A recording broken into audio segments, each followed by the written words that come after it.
Bonjour à toutes et bonjour à tous, bienvenue dans cette nouvelle émission des Arcanes de la Bourse. Oui, nous ne sommes pas en direct parce que je suis en déplacement et que ça ne me permet pas tout simplement de tenir un direct en streaming, je pense, et j'ai pas envie d'essayer. Comme ça, vous avez une vidéo claire, concise, précise et encore plus rapide que d'habitude. Nous sommes lundi, je vous promets, je vous propose de faire le tour des annonces économiques, macroéconomiques capables et susceptibles d'impacter notre trading. Vous allez voir, il y en a quand même un certain nombre, et c'est vrai que c'est un petit peu plus calme que la semaine dernière, ou plus précisément, il n'y a pas de Powell pour parler. Ok. Ensuite, dans un second temps, on ira voir des plans avec nos indices favoris qu'on adore et qu'on aime, d'accord. Mais aussi du côté des métaux précieux et des matières premières, parce qu'il se passe pas mal de choses, voire même du forex avec l'euro USD. Les plans restent un peu les mêmes. Pas mal d'actions aussi, parce que justement, il y a des choses qui sont en train de se passer, et je vous propose de justement de faire le tour, d'accord, et de regarder un petit peu tout ce qui va se passer de ce côté-là. Et on finira bien sûr avec nos amis les crypto-monnaies. Allez, c'est parti.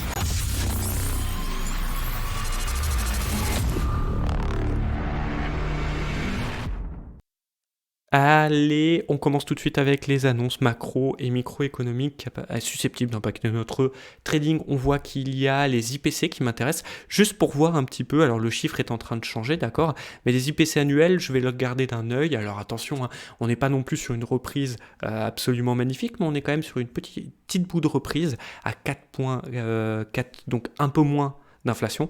C'est plus celle US que je vais regarder, mais néanmoins, elle y est et je veux voir. Je suis curieux aussi des créations d'emplois, même s'il y a eu pas trop d'effets depuis 2-3 derniers mois, tout le monde est vraiment suspendu à Powell à la Fed, d'accord. N'empêche qu'on voit qu'il y a quand même une corrélation entre le précédent, qui était à 800 000, qui est ressorti à 800 000 comme une surprise, d'accord, et le 207 000.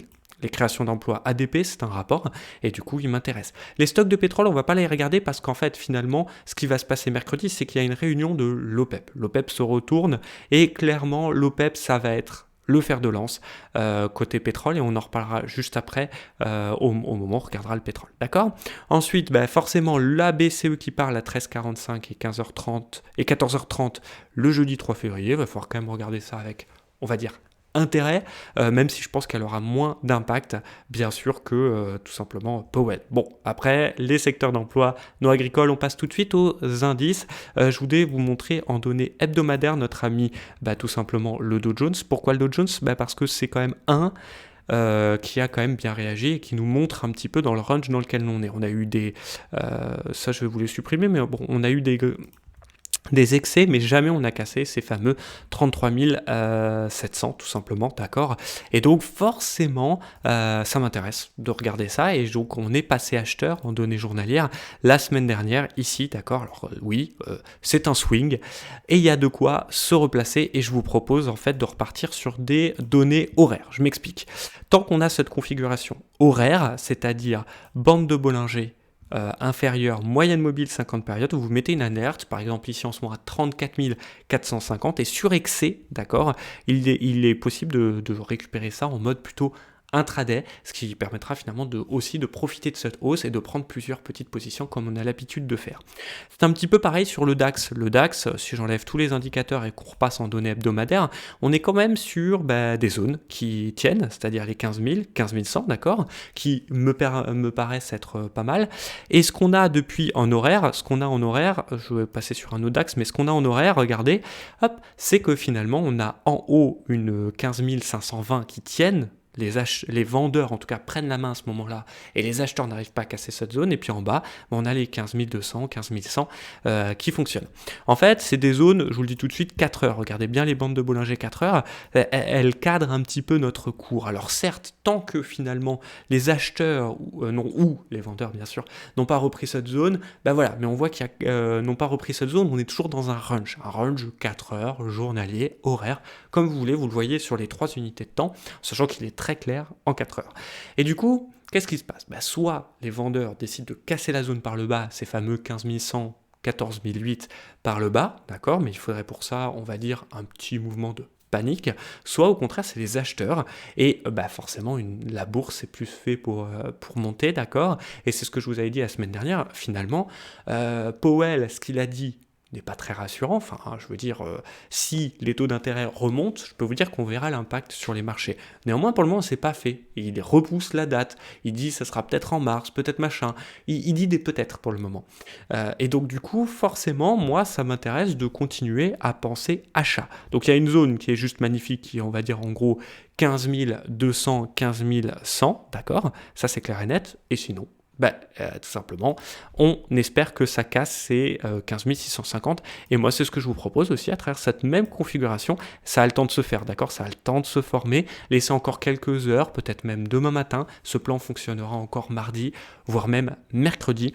Et maintenant, de toute façon, qu'on est à l'achat swing, clairement, il y a quelque chose à faire. Si vous êtes plus en swing trading, d'accord, donc sur des unités temps 10 journalières, il y a enfin le Nasdaq qui est en train de faire le break justement de la zone là, des 14 006 pour aller reprendre l'assaut. Ce qui nous reviendra à un autre plan, ne vous inquiétez pas.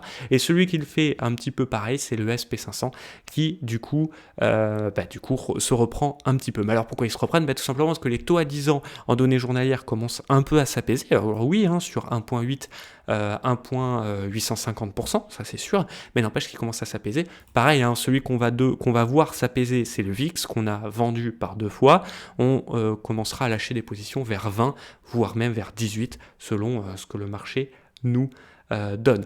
Du côté des actions, de réalisation, alors Hermès, je vous l'ai déjà donné, c'est jamais trop tard pour rentrer, je pense, et pour accumuler en tout cas sur ces niveaux-là.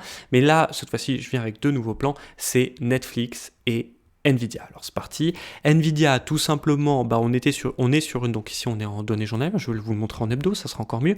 On est quand même sur une zone hebdo qui est sympathique, les fameux 208, ok, que je vous propose de garder en invalidation. L'invalidation, ça sera sous forme de clôture hebdo en dessous d'eux.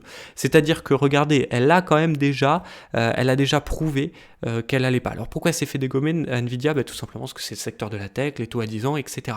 Mais du coup, forcément, vu que les taux à 10 ans commencent à se stabiliser, que les indices commencent à reprendre, le Nasdaq quand même, ça reste bye bye bye. Donc, on va en profiter. Premier TP 300 et après ça sera un petit peu, on verra le flux en fait pour en arriver là. Si l'année est toujours au secteur de la tech, dans ce cas on ira chercher beaucoup plus loin, par exemple 380, 400 même, voire même 600, on le gardera vraiment sur du long terme. Ça c'est un plan swing.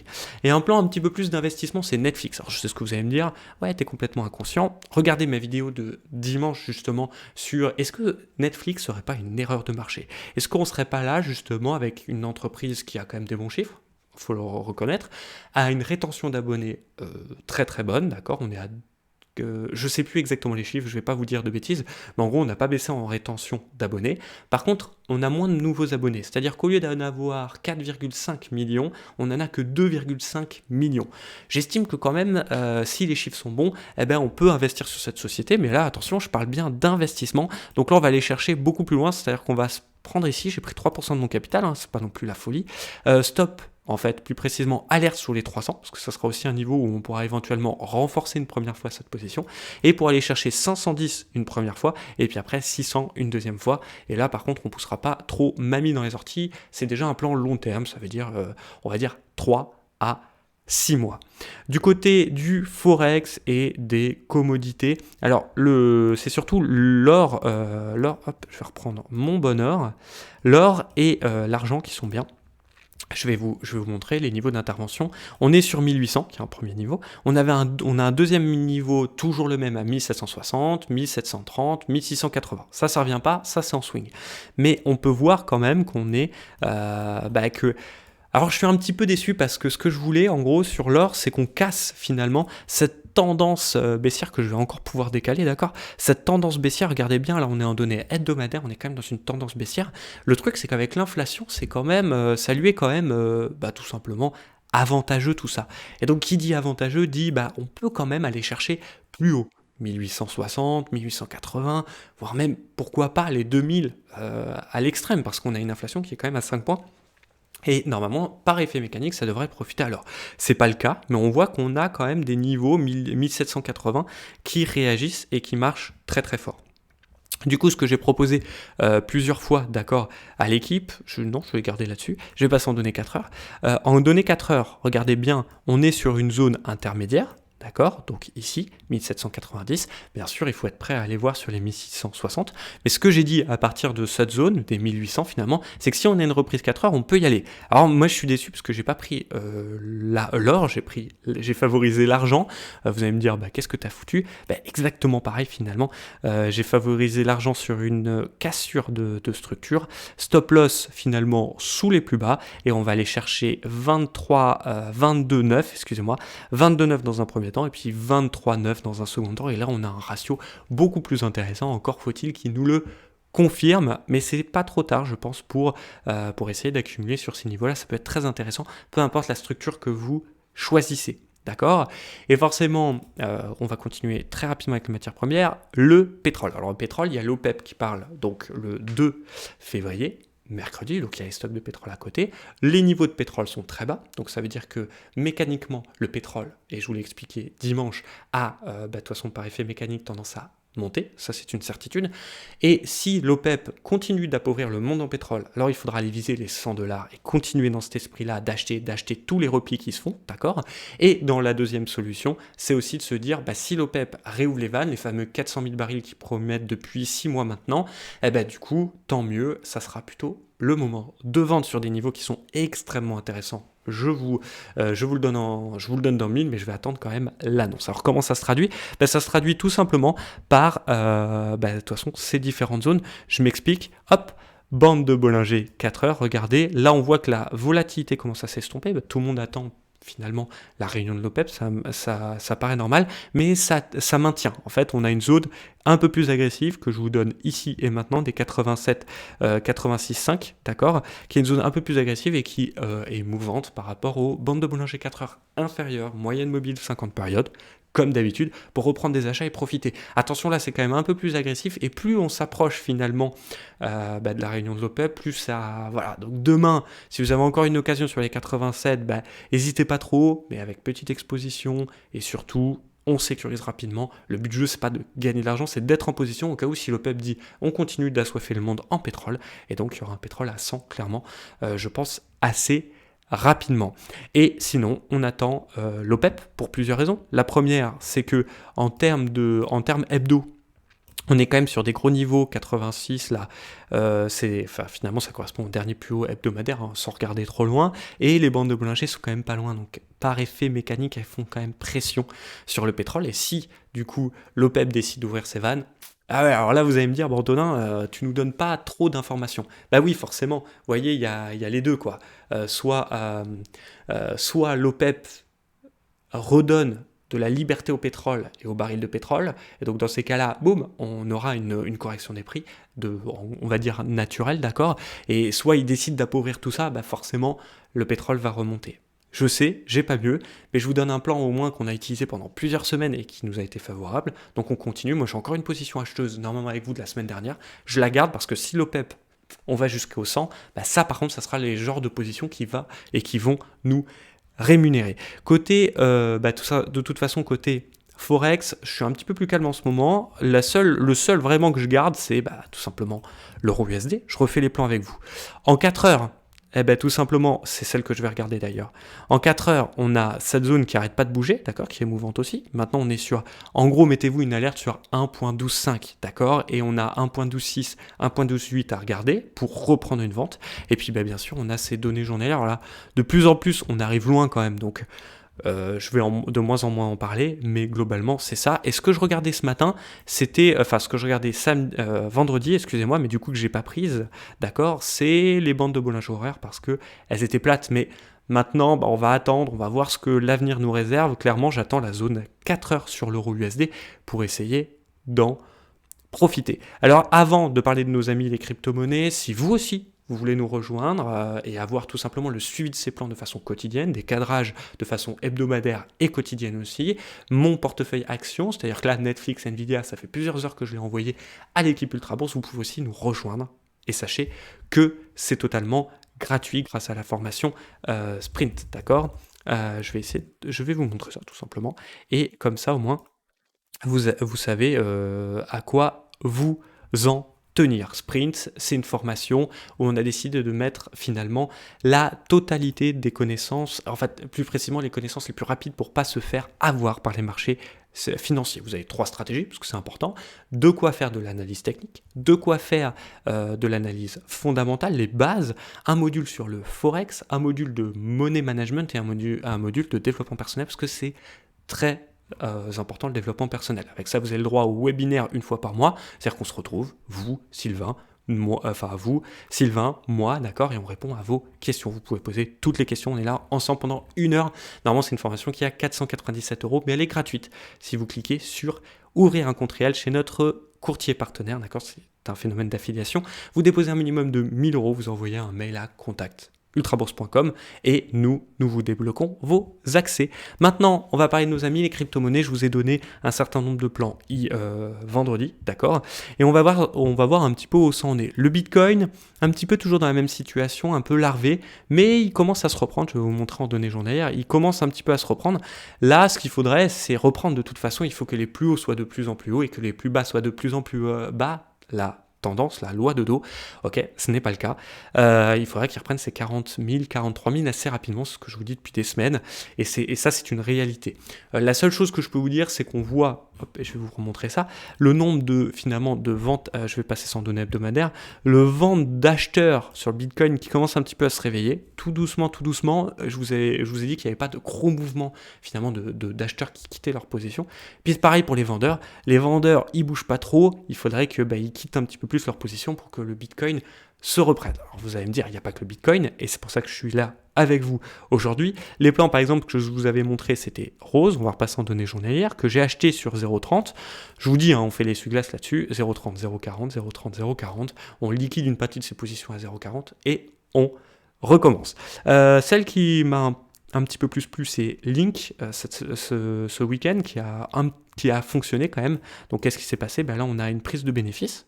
Donc, c'est-à-dire qu'on met on sécurise la position, d'accord ? Si par exemple vous avez pris 100 €, ça vous fait 13%, donc 13 €. Vous pouvez par exemple ne serait-ce que prendre ces 13 € et les mettre en USDT, d'accord ? Ou en prendre un petit peu plus, par exemple dire ok 60 € et on laisse 150 € par exemple aller voyager beaucoup plus loin. Quand je vous dis beaucoup plus loin, c'est beaucoup plus loin, c'est-à-dire que maintenant qu'on a protégé, c'est-à-dire que si le cours revient sur notre point d'entrée, on est sécurisé, maintenant on accepte d'aller voir les 24. Et c'est là où finalement ça va nous rémunérer, d'accord ? Ça, je vous ai fait la démonstration avec 100 €. Et c'est pareil pour toutes les autres. Matic, qui n'a réagi pas forcément très bien, mais qui n'est pas en danger non plus. Et la deuxième, c'est Sund, qui marche très très très très bien. Et là, je suis plutôt content. Sund, c'est exactement pareil. Hop, je vais repasser en données 4 heures. On a pris le bénéfice. On voit qu'en plus, une fois que cette zone-là des 4 sera cassée, d'accord, qui a servi plusieurs fois de support et non pas trop de résistance, mais qui sert de résistance aujourd'hui, pour aller chercher, alors là, 5, 6, 8, le monde du métaverse, à mon avis, 2022, c'est très intéressant, on va le garder. Ce qui me déçoit un petit peu plus, c'est FTM, je vais pas vous mentir, je vais pas couper, mais elle me déçoit un petit peu plus, et donc c'est jamais trop tard pour en reprendre, les mêmes TP, 2.4, 1.8 pour le stop de protection, enfin en tout cas l'alerte, voilà. Et le deuxième que je voulais vous parler, c'était Atom. Alors je suis un peu déçu parce que moi je suis sorti ce matin. En fait, ce qu'il aurait fallu, c'est reprendre une position sur son gros support hebdomadaire, mais quitter une position pour la reprendre derrière. Je me suis dit, bon non, c'est pas grave, pour une fois, c'est pas pour moi, et j'en arrête là. N'empêche qu'avec les plans que je viens de vous proposer déjà, vous pouvez continuer un petit peu de regarder ces cryptos-là parce que c'est les cryptos qui risquent de réagir à la semaine. Pareil, je vous ai parlé longtemps d'Ethereum par exemple, et l'Ethereum, Solana, et là c'est plus en mode investissement, d'accord ? C'est en mode investissement, j'attends en fait de les déclencher, mais clairement l'Ethereum montre des signes de confiance, et vu qu'il a tendance à superformer le Bitcoin depuis les derniers mois, ça serait dommage de ne pas rentrer maintenant à 2600, d'accord, pour aller chercher 3000, 3002, 3006 de façon assez rapide. Et la dernière, c'est Solana, qui est toujours sur des niveaux et qui réagit aussi très très bien finalement à ce niveau-là. Et c'est normal, elle est en train finalement, on est en train de dessiner un bottom, ce qu'on appelle. Alors bien sûr, il faudra toujours se méfier de notre ami le Bitcoin, d'accord? Parce que si le Bitcoin décide de corriger encore de 15-20%, il y a fort à parier qu'on recommence un petit peu comme 2 semaines, comme il y a 4 semaines. C'est à se dire, bon, qu'est-ce que je peux regarder sur les marchés financiers qui me donnent tout simplement des actions, et puis on recommence, d'accord? Voilà, bon, alors là, moi je pense que quand même, vu que, comme je vous l'ai dit plusieurs fois, il y a quand même une correction avec les marchés tradis commencent à respirer, et ben du coup, il y a fort à parier que ça soit pareil du côté de nos amis les crypto-monnaies, et on va en profiter. J'en ai fini avec cette émission. On se retrouve très rapidement, de toute façon demain, 18h00 pour une émission hors série, et mercredi pour un point de marché, jeudi pour un hors série, vendredi pour un point de marché. Prenez soin de vous et de votre capital surtout. Allez, ciao.